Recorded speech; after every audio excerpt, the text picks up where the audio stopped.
Sama mungkin yang setuju undang-undang tadi ya tentang rumah tangga, kalau istri gak mau dikumpuli tetap dipaksa, nanti suaminya bisa dilaporkan ke pengadilan gitu. Saya pasti mikir saya bukan masalah pengadilannya, pasti istrinya cantik. Kalau jelek kan nggak mungkin dipaksa.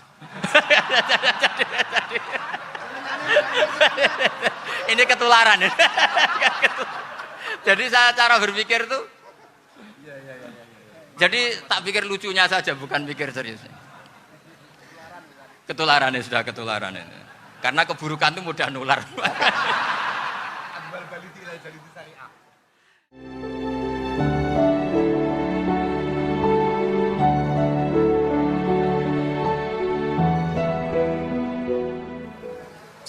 Assalamualaikum warahmatullahi wabarakatuh. Bismillahirrahmanirrahim. Allahumma sholli wa sallim ala sayyidina Muhammadin wa ala alihi washabbihi asma'in nama ba'du. Sedanten ingkang kula hormati wabil khusus teman bapak kula Kiai Haji Agus Ali Masyuri. Beberapa kiai yang tanpa ngurangi rasa hormat, saya hormati semua. Ini ada beberapa Gus. Ini saya ngaji insyaallah 1/4 jam. 1/4 jam nanti yang menghisap Gus Kausar berapa Gus? 10 menit. 10 menit. Begini, sebetulnya saya membela semua umat Islam itu ahlul jannah. Karena saya ini ibarat marketing. Kalau orang Kristiani itu kan setiap orang mati sudah tenang bersama Bapak di surga. Jadi kampanye itu menarik sekali. Sementara kita sudah kiai, sudah imam masjid, sudah ulama, masih saja dikhawatirkan su'ul khotimah. Ini kalau kampanye ini tidak imbang, ini nanti saya takut kalah. Makanya saya bilang pokoknya semua orang mukmin itu ahlul jannah. Karena memang asli hadisnya seperti itu, man qala la ilaha illallah dakhalal jannah. Bahwa kemudian ada beberapa kiai yang mungkin wataknya itu pesimis, kemudian bikin sekian aturan-aturan yang sebetulnya itu cerminan dari pesimisnya, terus akan-akan masuk surga itu susahnya bukan main. Nah itu saya tidak setuju, karena tadi pasti kalah dengan kampanye sebelah yang setiap orang mati dibilang sudah tenang bersama Bapak apa? Di surga. Jadi ini penting. Terus kedua saya bilang agama ini sudah begitu baik. Masa kunci surga sudah dibocorkan, miftahul jannah la ilaha illallah. Masa sudah pegang kuncinya nggak jadi masuk surga, itu kan aneh. Ya sudah masuk saja, tapi tidak usah minta bantuan saya, masuk aja, kan sudah pegang kuncinya. Terus ketiga, kenangan terburuk saya ketika jadi kiai itu gini, saya ada beberapa guru SD datang ke saya. Ini agak-agak masalah besar. Gus, boleh enggak buka ujian nasional yang masih disegel? Semua guru bilang nggak boleh, itu kriminal kan. Ada satu guru yang bikin analogi agak kacau. Boleh saja. Wong ujian di kuburan saja dibocorkan para kiai nggak apa-apa. Itu.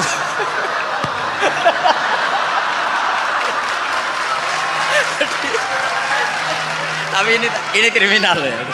Perhatian kepada kiai, nggak boleh memukul pemateri.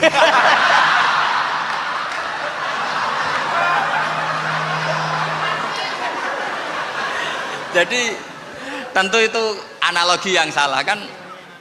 Marrobuka kan, Tuhan kamu siapa, nabi kamu. Tuhan kamu siapa, nabi kamu siapa, imam kamu siapa. Ini kan sudah dibocorkan oleh para kiai. Artinya apa? Nak raiso jawab kebablasan gitu. Terus guru ini berpikir kalau ujian akhirat sekrusial itu saja bisa dibocorkan, kenapa ujian nasional tidak boleh? Tentu ini kias yang salah, saya tidak ngajari seperti itu. Tapi saya ngajari ke kalian betapa mudahnya masuk surga. Kunci jawaban sudah dikasih, kunci pintu masuk sudah dikasih. Kok sampai tidak masuk, ini kebablasan. Paling salah gurunya. Jadi ini kenapa saya sering cerita orang mukmin semuanya itu min ahlil jannah, itu saya jamin. Sama tidak usah takut su'ul khotimah, tidak usah takut berlebihan seperti itu. Karena setahu saya, setidaknya saya mewakili ulama zaman ini. Rata-rata guru kita ini bermadzhab Syadzili dalam berkeyakinan berpikir tentang Allah. Di antara ini yang mulai saya ngomong serius, supaya tadi kan guyonannya sudah diambil Gus Reza sama Gus Kausar. Saya tahu kenapa mereka guyon. Kalau ngomong serius takut kalah sama saya.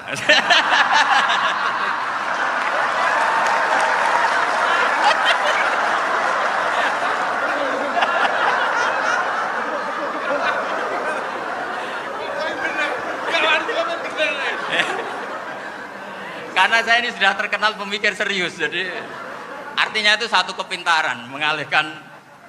Ya, oh ya, sudah itu satu kecerdasan. Tidak hanya ngalim tapi butuh cerdas. Betul cerdas. Jadi itu bukti beliau-beliau ini cerdas itu. Saya berpikir begini, ini madhab Syadzili. Kita semua tentu Syadzili karena kita semua ngaji kitab hikam. Kita tahu kitab hikam itu muridnya Abul Abbas Al-Mursi. Abul Abbas Al-Mursi muridnya Syekh Abil Hasan apa? Asy-Syadzili. Saya masih ingat betul makalah itu dan saya ulang-ulang. Setiap saya ngajar di sarang saya ajarkan itu. Kilali kata Abul Hasan Asy-Syadzili, saya pernah dapat hatif, dapat semacam ilham. Apa makna min syarril waswasil khannas? Itu kata beliau dijawab oleh hatif itu. Hatif itu nggak perlu diterjemah tadi ada karena tadi diajarin itu. Apa yang dihidupkan itu nggak perlu dijelaskan. kata hatif tadi, waswasun yadkhulu bainaka wa baina habibika.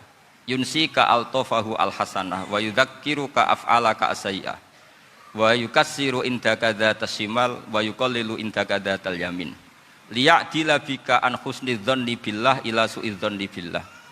Jadi yang dikatakan waswas adalah kamu digiring untuk hanya ingat sisi-sisi kamu yang negatif, dilupakan bahwa Anda punya sisi-sisi yang positif. Misalnya seperti ini, mungkin secara fikih tadi banser-banser tegas, wah ini masalah lelaki perempuan dipisahkan gini-gini. Tapi kenapa Ghazali bilang ya sudah gini gak apa-apa. Sebetulnya ada rukhsah itu karena ini di depan umum. Yang paling pantangan Nabi itu la yakhluwanna rajulun bimra'atin. Ini ada yang menjaminnya gitu. Malah khawatir saya di sini dipisah tapi setelah berduaan nggak bisa. Jadi toleransinya karena ini di depan umum. Itu masih ada toleransinya. La yakhluwanna rajulun bimra'atin. Begitu juga ketika kita dosa, misalnya kita dosa. Orang Islam setiap dosa itu pasti ingat salahnya, kemudian istighfar. Dan ketika satu kebaikan dibandingkan keburukan, itu kata semua ulama, karena sayyi'ah itu bernilai 1, kebaikan bernilai apa? 10. Itu masih surplus berapa? 9. Jadi itu cara berpikir Abul Hasan Asy-Syadzili. Kenapa kamu harus berpikir positif tentang Tuhan? Sekali berpikir tentang negatif, itu bahaya betul. Misalnya begini, kamu berpikir tak rewangi, jadi kiai, sujud, rukuk, ternyata aku tetap mlebu neraka, gunane apa? Itu menurut saya kan nggak punya akal. Sujud itu satu kelaziman menghamba kepada Allah. Normalnya seorang hamba itu ya sujud. Kemudian gara-gara kamu ingin masuk surga, terus logika kamu dibalik, gunanya apa saya sujud? Ternyata saya masuk neraka. Itu pertanyaan yang benar-benar bodoh dan itu menjadikan Allah benci. Logikanya dibalik begini. Ini saya ngomong serius karena ini bentuk kemenangan saya ini bentuk kemenangan saya. Saya berkali-kali ngomong di kota pelajar di Jogja karena banyak pengujinya juga. Bukan sekedar pendamping tapi penguji. Banyak yang profesor, bukan sekedar dokter, banyak yang profesor. Jadi biar ini dok. Begini, saya pernah ditanya sama seorang dosen, Gus, saya ini ngaji hadis banyak, tapi ada yang saya tidak paham, yaitu mangqala la ilaha illallah dakhalal jannah, ada kalimat wa in zana wa in saraka. Meskipun pernah zina, pernah maling. Ini kan seakan-akan mentoleransi perzinaan dan pemalingan. Terus saya bilang, oh makna hadis itu seperti ini. Jadi kebenaran absolut, kebenaran yang mutlak itu tidak akan terganggu oleh status perilaku seseorang. Saya berkali-kali memberi contoh. Orang yang ditangkap KPK akan bilang 1 tambah 1 2. KPK-nya juga bilang 2. Rivalitas dalam politik, Pak Prabowo ya bilang 2, Pak Jokowi juga bilang 2. Orang yang zaniyah, yang lonte pun akan bilang 2. Muftinya juga bilang 2. Ketua MUI-nya juga bilang 2. Artinya gini, kebenaran yang absolut adalah kebenaran yang siapapun akan meyakini seperti itu. Seperti 1 ditambah 1 2. Kamu punya musuh bilang 2. Kalau ibu-ibu ini punya maru ya marunya bilang 2 tadi tambah mama. Enggak tahu saya terjemahnya apa tadi. Nah, kebenaran yang absolut itu kebenaran yang siapapun pasti mengakui. Dan uniknya begini, saya pernah ngaji acara himmah, acara pondok sarang di Demak. Kalau kamu bilang 1 ditambah 1 menjadi 2, untuk mengatakan 2 itu kamu butuh hadiah enggak? Mereka semua jawab enggak. Kita semua enjoy saja mengatakan tembok itu putih. Kenapa? Karena memang putih. Kita mengatakan 1 tambah 1 2 karena memang kita tanpa presentasi dapat hadiah, dapat penghormatan. Kenapa untuk mengatakan Allah itu Tuhan, kita butuh surga? Memangnya kalau tidak ada surga, Allah tidak jadi Tuhan? Ini problem orang soleh-soleh yang terlalu pesimis. Makanya nanti orang-orang soleh itu masuk surganya berat. Tapi kalau orang alim lebih gampang kira-kira seperti itu. Iya, karena kan imannya lebih bagus. Dalam hadis qudsi, Allah ini yang dibuli orang-orang soleh. Laulam akhluk jannatan wala naron alam akun ahlan an uto'a, dalam hadis qudsi itu. Kalau saja saya tidak menciptakan surga dan neraka, apa saya tidak jadi Tuhan yang perlu ditaati? Apa kalau kamu tidak saya kasih uang 1 juta terus bilang 1 tambah 1 11? Enggak kan? Tetap bilang berapa? 2. Kalau kebenaran absolut yang 1 tambah 1 kamu bilang 2 meskipun tanpa mendapat hadiah. Kenapa untuk bilang Allah Tuhan kamu butuh hadiah surga? Itu kan serah ikhlas belas. Makanya saya terus mengajarkan ikhlas. Ikhlas itu bisa dilatih dengan akal, dengan pikiran, bil ilmi lah. Harus dilatih. Nah di sini ini momen atau makna yang mestinya harus difahami wa inzana, bahwa kalimat ini sah meskipun dilafadzkan seorang yang pernah zina. Sama seperti 1 tambah 1 2 sah, diucapkan siapa saja sah. Dan siapapun akan mengucapkan itu secara ikhlas. Ini penting saya utarakan. Sehingga setelah ada firqah-firqah takfiri yang mengatakan orang megang keris itu syirik, ke kuburan syirik, ini syirik. Itu salah besar. Salahnya adalah tadi kalimat-kalimat atau kebenaran-kebenaran absolut ini sudah jadi sibghatullah man ahsanu minallahi sibghah. Kalimat ini begitu absolut di hatinya orang mukmin. Sehingga ketika terganggu oleh hal-hal yang adat istiadat kayak pegang keris, kayak apa, ini tidak mengganggu. Tetap kualitas iman ini di atas keyakinan adat membawa apa keris. Kalau orang membawa keris menjadi syirik karena percaya sama makhluk. Orang misalnya kejawen kalau nggak bawa keris nggak nyaman. Orang kota itu kalau nggak bawa ATM juga nggak nyaman. Itu tidak dihukumi syirik. Kamu pergi lupa bawa HP nyaman enggak? Enggak, kenapa enggak dihukumi syirik?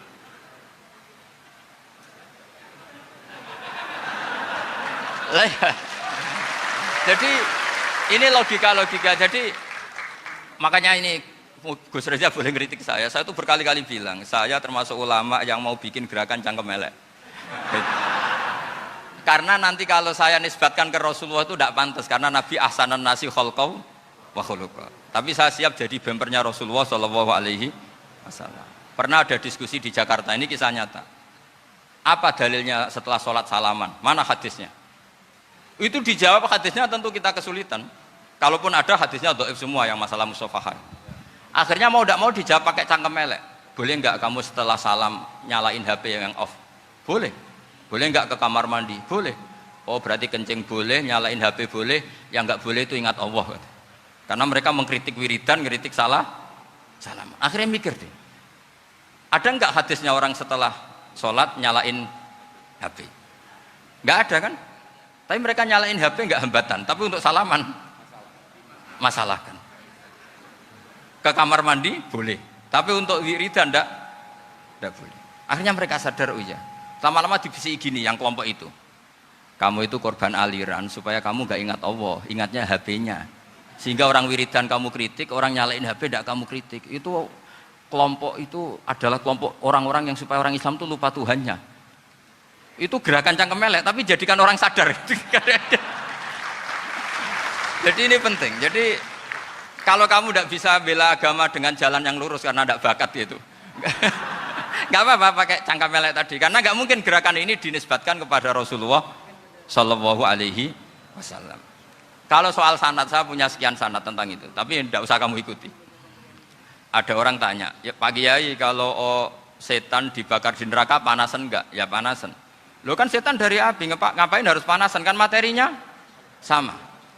Terus Kak Kiai tadi gak kesulitan, dia ngambil pasir, disawur di wajahnya. Wah sakit Kiai, kamu kan dari tanah, kena tanah kok. Jadi itu ada sekian, artinya gini ya, kalau kesulitan jawab pakai baik-baik ya sudah pakai cangkem elek itu aja kan.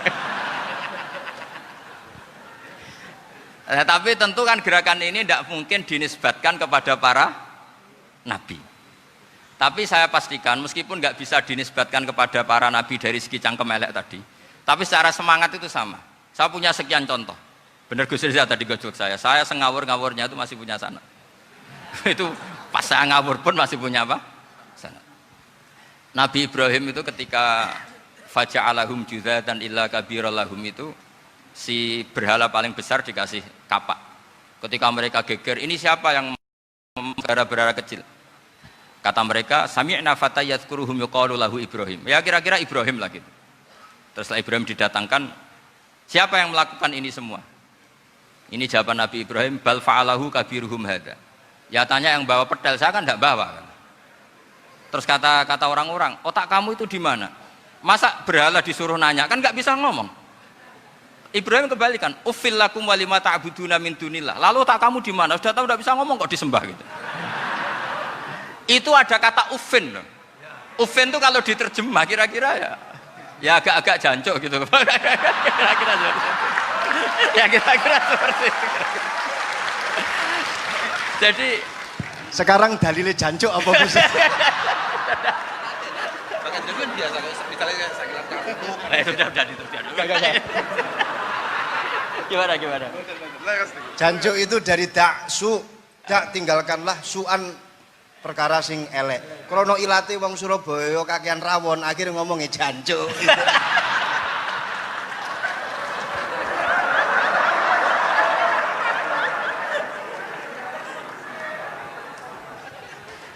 Jadi mulai dulu melawan kebatilan itu harus pakai logika yang vulgar.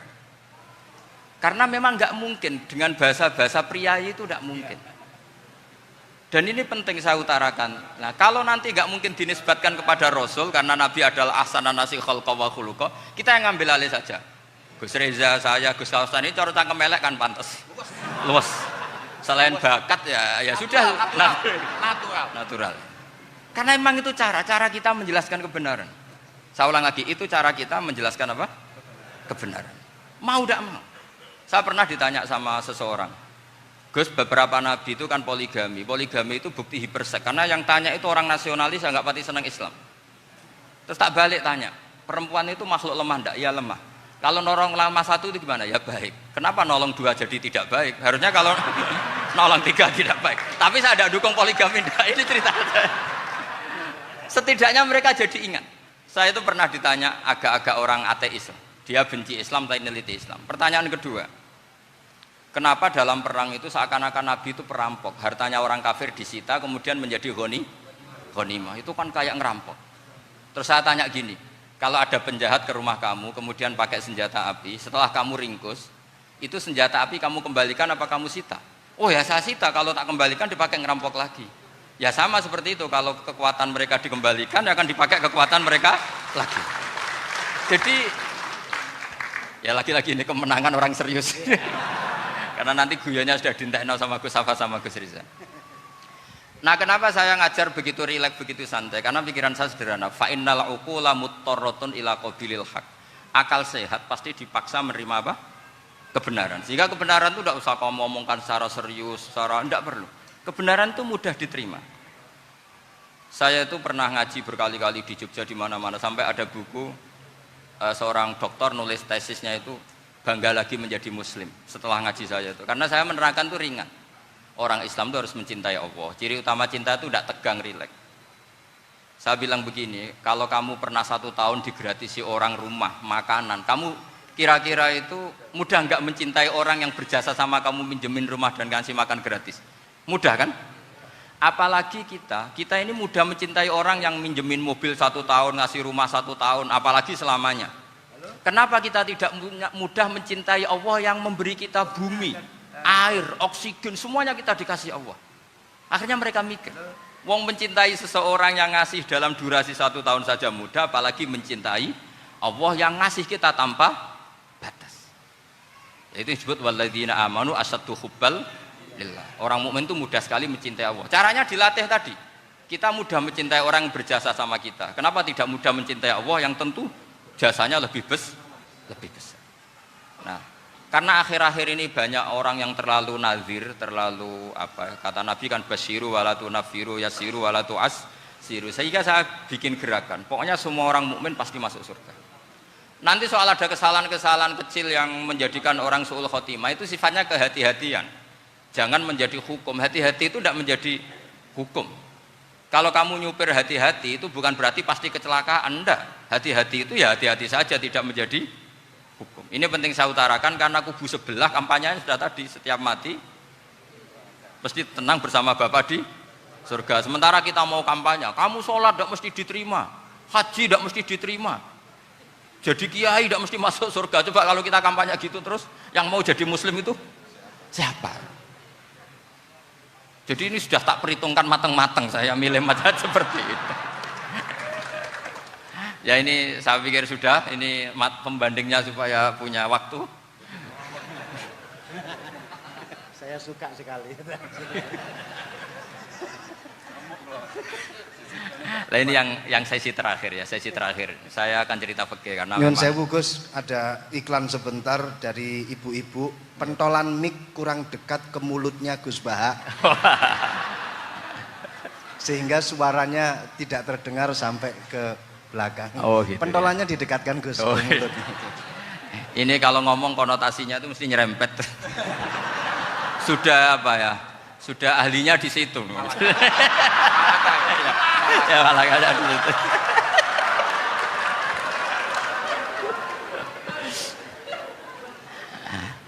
Dalam sesi terakhir saya cerita pentingnya pembanding. Imam Rafi'i itu yang ngarang kitab Muharrar. Kitab Muharrar ini adalah ringkasan dari kitab Al-Wasit. Al-Wasit itu karangannya Imam Ghazali.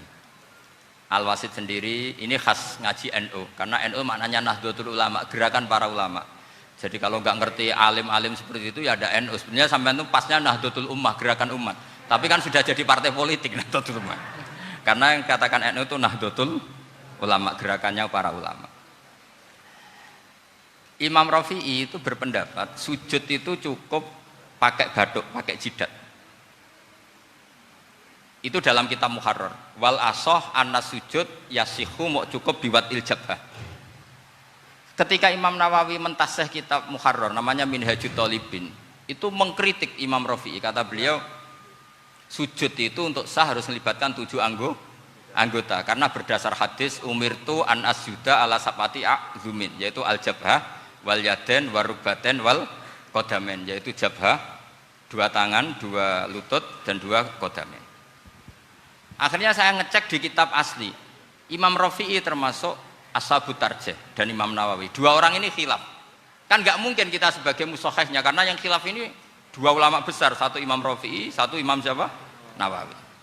Kita tidak bisa hanya ngikuti Fathul Mu'in yang mengatakan idzakhtalafan Nawawi war Rafi'u kudiman Nawawi, tidak bisa, karena Imam Nawawi ini sering nginduk sama kitabnya Imam Rafi'i karena senior Imam Rafi'i.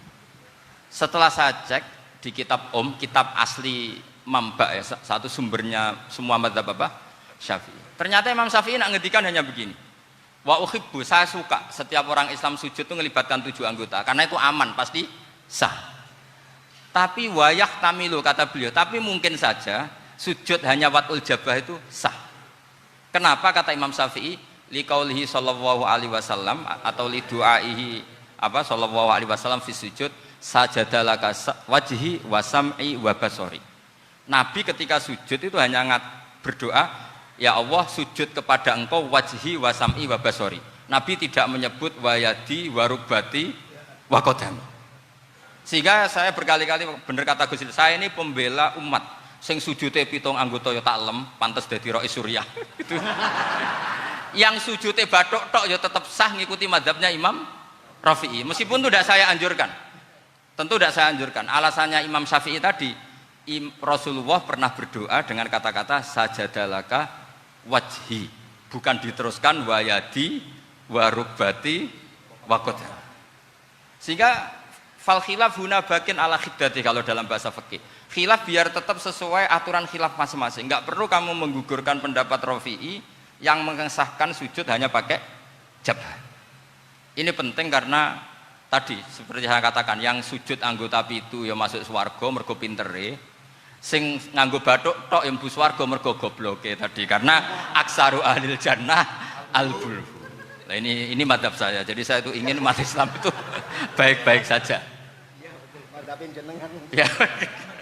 Karena enggak Karena tidak mungkin lah kita tidak bela Islam di zaman akhir, tidak mungkin, karena di kubu sebelah kampanyenya sudah seperti itu. Kalau kita ngomong ikhtiyat, kiai ra mesti mlebu swarga, sing salat ngethuk ra mesti husnul khotimah, wah akan jadi repot. Saya ini pengagum teori ikhlas, dilatih bil ilmi, saya ulang lagi, dilatih bil ilmi. Saya ini malunya tadi, saya mengatakan 1 tambah 1 2, itu meskipun tidak ada yang memberi hadiah, tetap saya katakan 2. Saya mengatakan air itu dingin, tidak ada yang ngasih hadiah, saya akan bilang kalau air itu dingin, kalau api itu panas. Untuk hakikat-hakikat seperti itu saja saya jujur tanpa ingin imbalan. Tapi ketika hakikat mengenai Allah kok saya minta imbalan surga dan neraka, ini apa-apaan? Kira-kira gitulah, Rois Suriah macam apa gitu.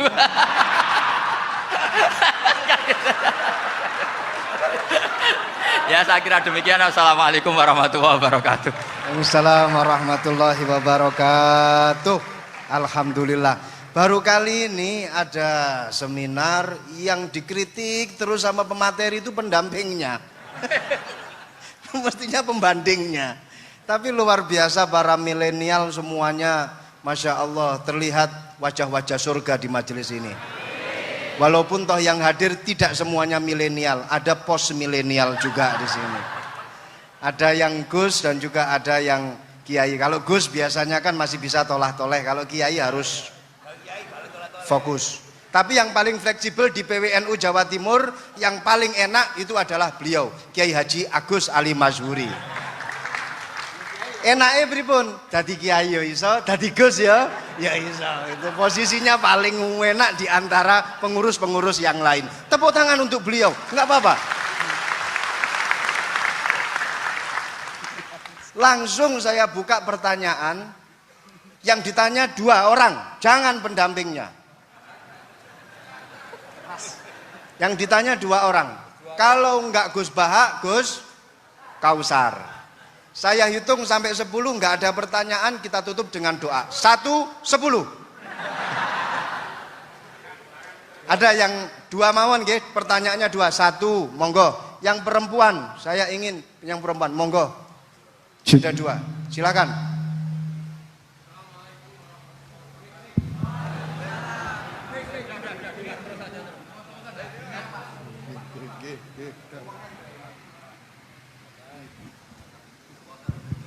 Bismillahirrahmanirrahim. Assalamualaikum warahmatullahi wabarakatuh.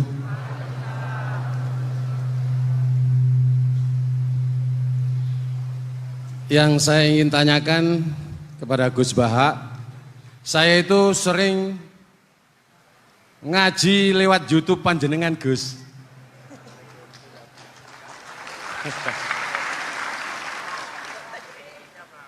Insya Allah ilmu saya tambah walaupun tidak banyak. Yang saya tanyakan, nopo ilmu kula niki barokah? Yang pertama,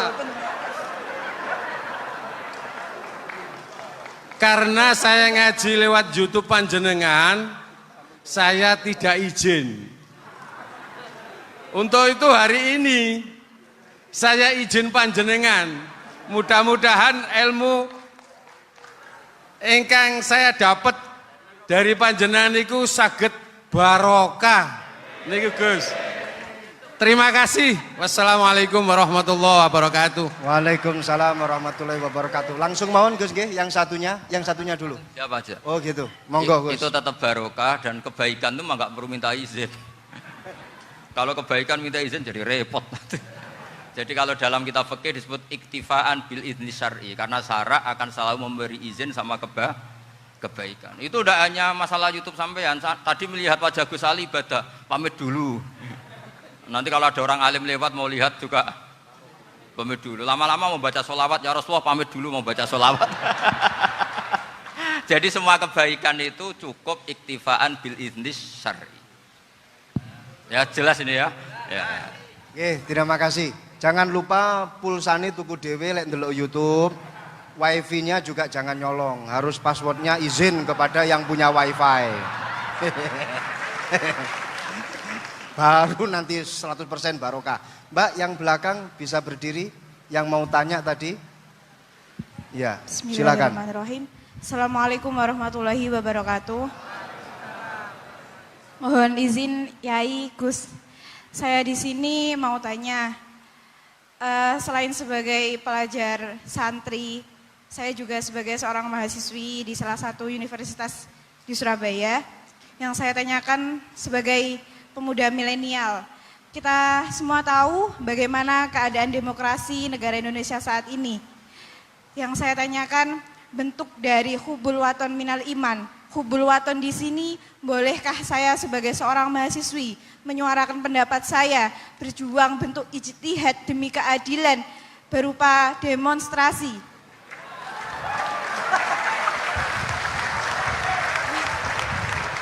Ngapunten. Yang saya tanyakan di sini, bagaimana menurut Gus, apakah saya melakukan demonstrasi ini sudah baik atau sangat baik atau mungkin perlu dikaji kembali? Terima kasih. Wassalamualaikum warahmatullahi wabarakatuh. Hubungan antara demonstrasi dan hubbul wadon minal iman. Hah? Oh ya, hubbul waton minal iman. Monggo Gus.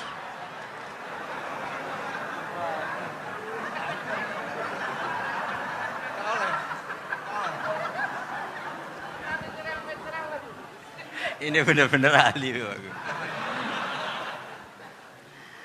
Begini kan, demonstrasi itu kan makna pokoknya itu kan apa? Memperlihatkan. Makanya demonstrasi kekuatan maknanya ya show ya, memperlihatkan satu apa? Kekuatan. Sehingga kalau dalam Islam itu ya fleksibel, asal itu tidak merugikan orang lain, tidak anarkis, tidak mandorot bagi kelompok lain tentu boleh. Bahkan kalau tidak apa? Menyuarakan suara kita tentu dengan cara-cara yang tetap islami ya, itu malah kita disalahkan karena berarti tidak ikut bertanggung jawab terhadap proses bernegara, tapi tentu disuarakan secara konstitusional dan secara baik. Kemarin pas demo di Jogja yang rame itu masalah rancangan KUHP itu, rektor UI juga ketemu saya, pamit Gus mau demo ya tapi yang baik dan sopan karena begini ya, di Quran itu ada ayat walau la daf'uhinna sab'atuhum bi ba'dil fasadatil ard. Jadi kekuatan manapun itu harus dikontrol. Tentu kontrol itu macam-macam. Tapi tentu saya ulang lagi, jangan anarkis, jangan melakukan sesuatu yang kontraproduktif. Jadi menurut saya pernah ditanya, Gus kalau pemerintah itu didukung 90% rakyatnya bagus enggak? Ya bagus, berarti presidennya hebat, didukung mayoritas rakyat. Kalau hanya 55 ya bagus, presidennya biar tahu, biar hati-hati karena dipilih separuh lebih sedikit gitu. Lah kok bagus semua? Ya emang harapan kita sama Allah semuanya baik semua kata saya gitu. Jadi susahnya apa sih kita melihat sesuatu itu, asal agama ini kan gampang, asal tidak maksiat itu baik. Asal gak maksiat itu baik. Makhuyira Rasulullah bina amroini lakhtaro aisarohuma malam yakun isman. Jadi demo itu bukan, nah kalau demo yang diharamkan sebagian fatwanya ulama tentu yang maknanya yang anarkis. Kalau yang dihalalkan tentu maknanya yang tertib. Itu biasa dalam hukum fikih. Rasulullah ngendikan A, mahmalnya seperti ini. Rasulullah ngendikan B, mahmalnya seperti ini. Karena kadang ngendikanin Nabi cara zahir itu berlawanan. Misalnya Nabi ditanya, amal paling baik apa ya Rasulullah? Nyaur utang gitu. Karena biasa yang ngemplang mungkin yang tanya itu tukang. Tapi kadang Nabi jawab birrul walidain. Kadang jawab as-sholat li awwali waktiha. Karena penanyanya ini beda. Cintakon nggak tahu sholat. Gimana? Cintakon nggak tahu sholat. Ya, cintakon nggak tahu sholat kata beliau. Kan gitu. Jadi ini penting saya utarakan karena zaman Nabi itu ya biasa Nabi misalnya ngendikan sesuatu itu. Terus ada juga sahabat yang memperlihatkan pendapatnya. Tapi tidak niat bantah. Masyhur itu dalam tarikh. Saya beri contoh yang masyhur itu. Nabi pernah sholat duhur itu 2 rakaat. Sebagian riwayat mengatakan asar, tapi yang lebih kuat itu duhur. Setelah 2 rakaat Nabi sholat, itu akabirus sahabat papan atas itu tidak ada yang ngendikan karena mereka sopan semua, tahu etikal. Setelah Nabi pulang sudah dekat pintu, ada sahabat yang berdiri. Ya Rasulullah, aku siroti sholatu amnasita. Ini sholat model kosor, apa engkau lupa? Tapi sahabat yang nggak tanya, ini niatnya malah lebih agak-agak buruk. Baguslah kalau sholat terbaru 2, berarti besok ya 2. Karena pakai teori nasah mansuh, berarti hukum itu pakai yang terbaru. Jadi gayanya tidak tanya, tapi lebih sama. Mungkin yang setuju undang-undang tadi ya tentang rumah tangga, kalau istri nggak mau dikumpuli tetap dipaksa, nanti suaminya bisa dilaporkan ke pengadilan gitu. Saya pasti mikir saya bukan masalah pengadilannya, pasti istrinya cantik. Kalau jelek kan nggak mungkin dipaksa. Ini ketularan ya. Jadi saya cara berpikir tuh, jadi tak pikir lucunya saja, bukan pikir serius. Ketularan ya, sudah ketularan ini. Karena keburukan itu mudah nular. Akhirnya Nabi kembali lagi, enggak, kullu dzalika lam yakun, semua itu enggak terjadi. Tapi Nabi sebagai orang yang